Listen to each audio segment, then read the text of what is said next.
अस्सलाम वालेकुम जी बच्चों। आप पार्ट 2 बनाने जा रहे हैं इस वीडियो का, जिसके अंदर मैं तुम्हें अनएंड के sorry sorry sorry sorry income के रूल नंबर 2 और रूल नंबर 3 बताऊंगा। ठीक है, रूल नंबर 3 तो बिल्कुल अनएंड का रूल जैसा है। खैर, हम अनएंड के रूल नहीं पढ़ रहे हैं, हम इनकम के रूल पढ़ रहे हैं, याद रखना। इनकम के रूल पढ़ रहे हैं, इन दोनों को मैच मत करना आपस में। सही है, इन दोनों को आपस में मिक्स मत करना। सही है। आइए जरा इनकम का रूल नंबर 2 देखिएगा क्या होगा। 2, गौर से सुनना। अगर ट्रायल बैलेंस में कमीशन इनकम लिखा हुआ है, इसका रूल नंबर 2 रूल नंबर 1 भी जैसा है। पहले लिख देता हूं, रूल नंबर 2 पढ़ने जा रहे हैं। रूल नंबर 2 जो है रूल नंबर 1 बी जैसा है, 1 बी जैसा। अभी तुम्हें खुद ही समझ में आ जाएगा। एंट्री में सेम होता है, याद रखना, एंट्री में same. Rule number 2, trial balance में लिखा हुआ है कमीशन इनकम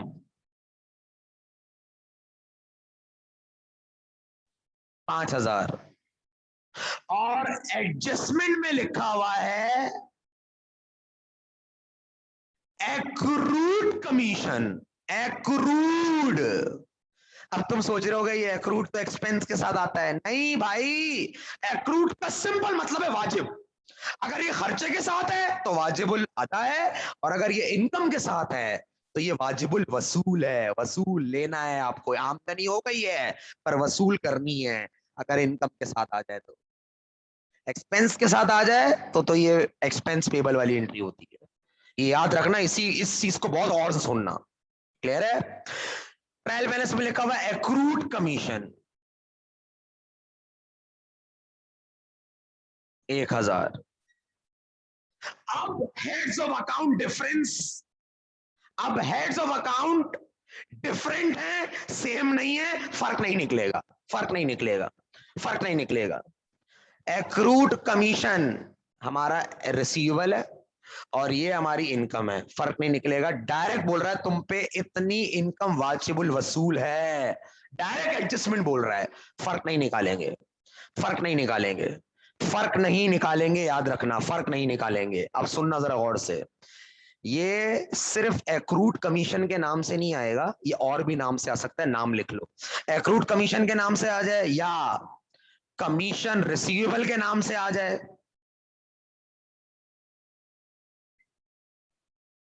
या आउटस्टैंडिंग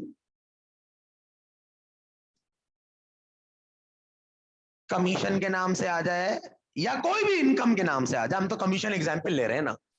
अगर ट्रायल बैलेंस में लिख लो, अगर ट्रायल बैलेंस में कमीशन इनकम लिखा हुआ हो और एडजस्टमेंट में एक्रूड कमीशन या कमीशन रिसीवल या आउटस्टैंडिंग कमीशन लिखा हुआ हो, तो इस सूरत में हम बगैर फर्क निकाले, देखो एंट्री रूल नंबर 1 बी जैसी ही बनेगी, पर रूल नंबर 1 बी में क्या था, आप फर्क निकाल के एंट्री बना रहे थे।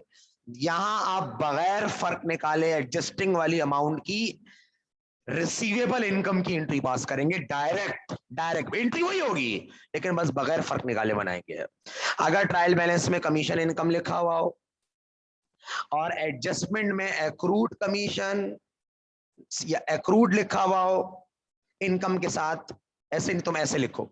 अगर ट्रायल बैलेंस में कमीशन इनकम लिखा हुआ हो और एडजस्टमेंट में किसी भी इनकम के साथ एक्रूड, रिसीवेबल या आउटस्टैंडिंग आ जाए इनकम के साथ, याद रखना, इनकम के साथ।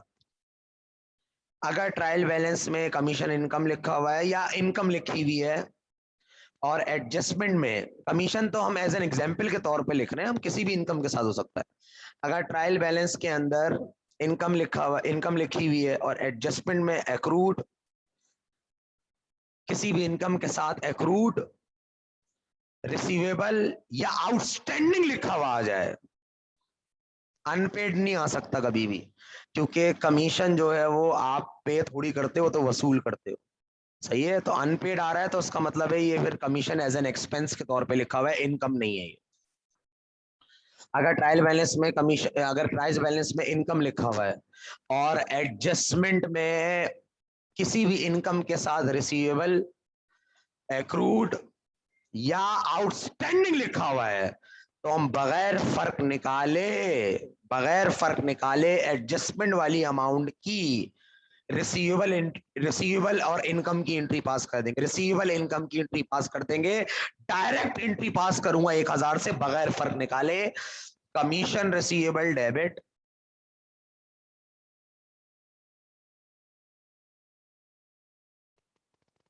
एक 1000 और कमीशन इनकम क्रेडिट।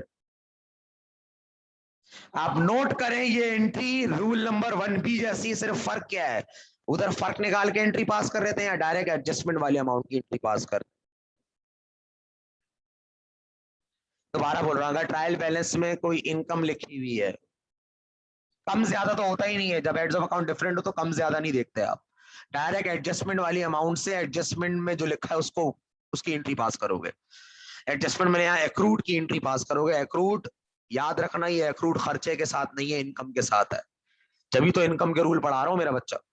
अगर ट्रायल बैलेंस के अंदर इनकम लिखी हुई है और एडजस्टमेंट में किसी भी इनकम के साथ एक्रूड